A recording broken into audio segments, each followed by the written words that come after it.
디인터뷰 첫 번째 손님 이제 저희 이성빈 선배님 모셨습니다. 감사합니다. 썸네일 보고 대부분들 이제 생각하고 들어오시겠지만 선배님 인생사가 또 되게 드라마틱하고 파란만장하잖아요. 그래서 간단히 이제 소개해 주실 수 있을까요? 나는 20살에 재수를 해가지고 21살에 서울대 재료공학부에 들어갔지. 군대를 아마 2009년에 전역을 했는데 그때 좀 뭐 할까 재미난 게 없을까 하다가 2011년도에 워킹홀리데이를 떠났어. 호주 워킹홀리데이를 1년간 하고 창업을 했지. 창업을 하니까 뭐 시간도 많이 투자되고 해서 그냥 학교를 그때쯤 자퇴를 했어. 한 10년 정도 사업을 하다가 사업 망하고 지금은 아이를 키우는 싱글 데디로서 살고 있어. 서울대 꼴찌 타이틀도 가지고 계시고 서울대 자퇴도 하시고 싱글 데디로서 일도 하고 계시고 한 사람의 인생에 일어났다는 게 드문 케이스인 것 같아요. 맞아, 내가 생각해도 왜 어떻게 그렇게 살았나 싶다 진짜. 처음으로 가서 이제 서울대 입학하셨던 얘기부터 좀 해볼 건데 제가 듣기로는 전에 수석으로 입학을 하셨었잖아요. 그랬지. 그 얘기 좀 해주실 수 있나요? 나는 좀 운이 좋았어. 어떻게 보면 내가 입학할 때는 정시 비중이 너무 높았고 공부로 따지면 나는 성적은 좀 낮았거든. 학창 시절에는 서울대에 가게 될 계기가 생겼어. 내가 그때 친구랑 같이 영화를 우연히 하나 봤거든. 그 영화에 감명을 받아버렸어. 그 영화 제목이 타임머신이었거든. 그 타임머신이란 영화를 보고 나서 그냥 밤에 딱 집에 와서 잠자리에 누워서 생각을 했어. 내가 진짜 타임머신을 한 번만 타보고 싶다. 정말 단순하고 순수하게 생각을 했는데 선생님이 그때 그날따라 하는 일이 있어서 잠깐 기다려봐라. 그래가지고 선생님 책꽂이를 우연히 보게 됐는데 과학 동화 오어로라는 게 눈에 들어왔어. 딱 표지를 봤는데 타임머신은 어떻게 작동하고 실현 가능한가? 이게 나의 운명의 시작이었어. 이 글을 쓴 사람이 서울대학교 재료공학부 교수님이었던 거야. 이 사람을 만나러 가야 된다. 그래서 그때부터 서울대 재료공학부를 목표로 고3 5월달부터 시작을 한 거고. 아니 그러면은 재료공학부를 입학하신 게 그 타임머신에 관련된 글을 쓰신 교수님이 계셔서 그냥 맞아. 단순히 그 이유로 진짜 순수하게 그 이유로 진짜요? 선택을 한 거야.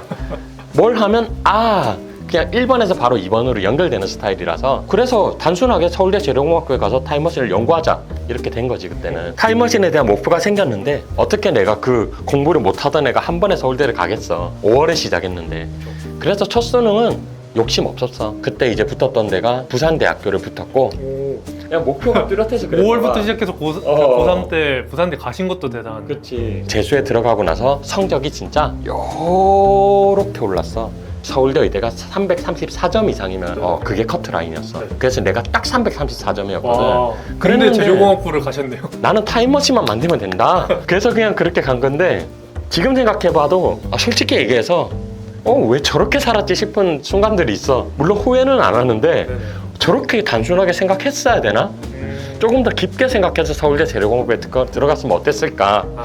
너무 단순했다. 그럼 이제 워홀 가시기 전에 그때 화성인 바이러스를 출연하셨던 거죠. 서울대 간 거 말고 인생에 뭐 하나도 없는 애다.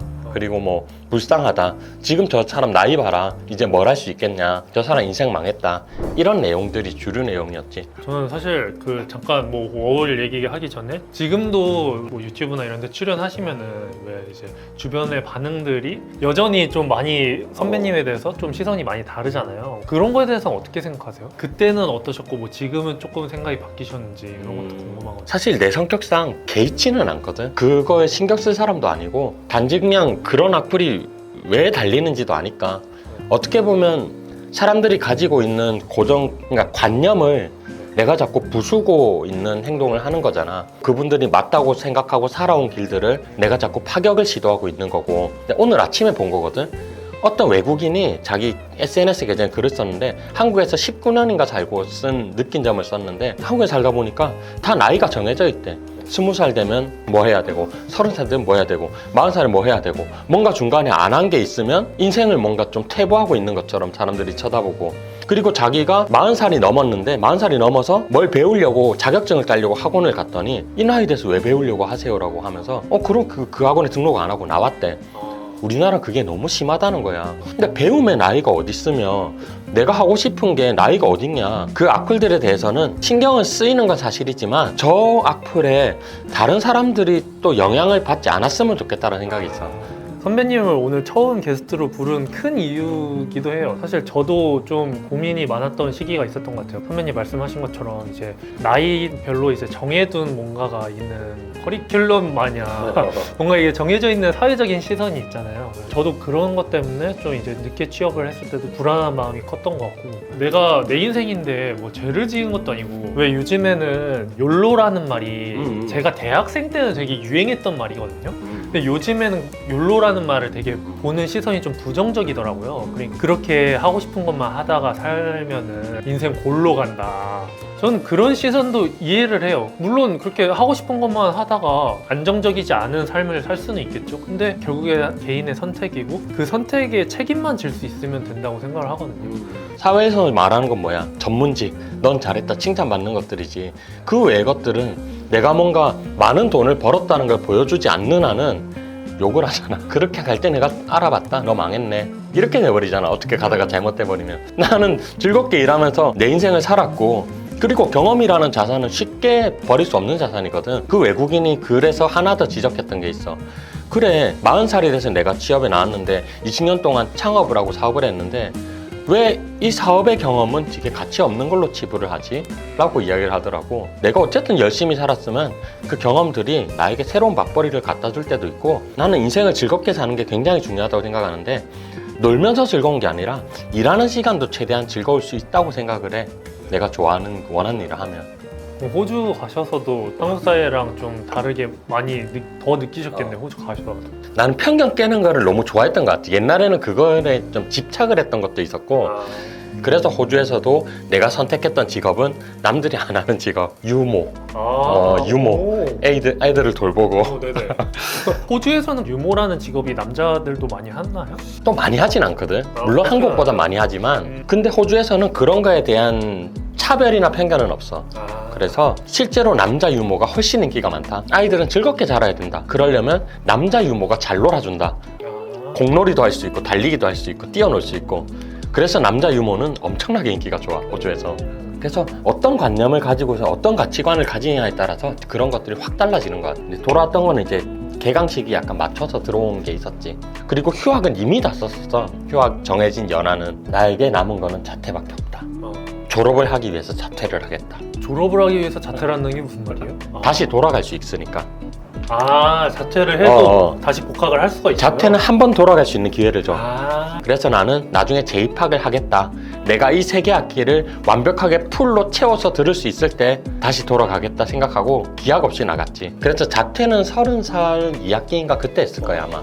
부모님은 뭐라 하셨어요? 사실 나의 인생에 대해서 욕을 할 수 있는 유일한 사람은 우리 부모님이야. 우리 부모는 욕해도 돼. 모든 지원을 다 해줬는데 내가 안 한 거잖아. 쉽게 말해서 투자자가 투자한 대로 행동을 안 하고 있는데 욕해도 돼. 그 외의 사람들은 나를 욕할 자격은 없어. 그렇죠. 어쨌든 우리 부모님은 나에게 욕을 그때도 많이 했지. 창업은 어떤 창업을 하신 거예요? 호주에서 내가 보고 온 것들에 대해서 감명을 받아서 그걸 창업하려고 했어. 학교에서 아이들이 초등학생들이니까 정말 즐거움에 집중을 하고 있더라고. 아이들이 즐거워야 되는 교육. 그래서 우리나라에 저런 교육이 있었으면 좋겠다는 생각을 해서 한국에 와서 교육 스타트업을 차렸지. 그걸 한 3년 반 정도? 3년 반 정도 하다가 이제 접으신 거예요? 망했지. 잘 안 돼서. 그 이후에는 무슨 일을 하셨어요? 그 뒤에도 또 사업을 했는데 진짜요? 무슨 카페 했어. 카페. 그때가 이제 그럼 이제 타임라인을 보면은 몇 살쯤이시죠?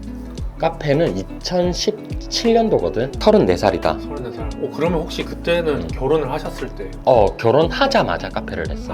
딱 그 시기네요, 그러면? 그리고 그 카페는 잘 됐지. 한 7년 반 정도. 관악구에서 한 4년 정도는 배민 맛집 랭킹에서 항상 1등. 그럼 되게 잘 됐네요. 엄청 잘 됐지. 7년 반 동안이나 하셨고. 그러면 근데 왜 하시다가 그걸 또 왜 접으신 거예요? 접은 거는 결국에는 이제 이혼이 영향을 크게 미쳤지. 이혼으로 인해서 나는 아이들의 양육자가 됐고, 양육자가 되니까 내가 아이들을 돌봐야 되는데 뭐 시간을 온전히 투자할 수도 없었고, 그러면 카페는 직원들에 의해서 돌아가야 되는데 모든 자영업이 마찬가지야. 사장 없이 돌아가는 곳은 거의 망한다고 보면 돼. 사장이 있을 때랑 없을 때랑 직원이 완전 달라지거든. 어쨌든 그런 과정으로 아이들을 돌본다고 카페를 떠나게 되면서 이제 자연스럽게 카페는 정리가 됐지. 아까의 선배님 인생에 대한 그 반응들도 그렇고 거기에 이혼에 대한 주변 반응들도 있잖아요. 주변 반응은 아니죠. 사실 웹상에서의 그런 반응들이죠. 그런 댓글들 막 있잖아요. 저렇게 좀 괴짜스러우니까 그 상대방이 되게 힘들었을 것 같다. 그러니까 이혼을 하지 뭐 이런 식으로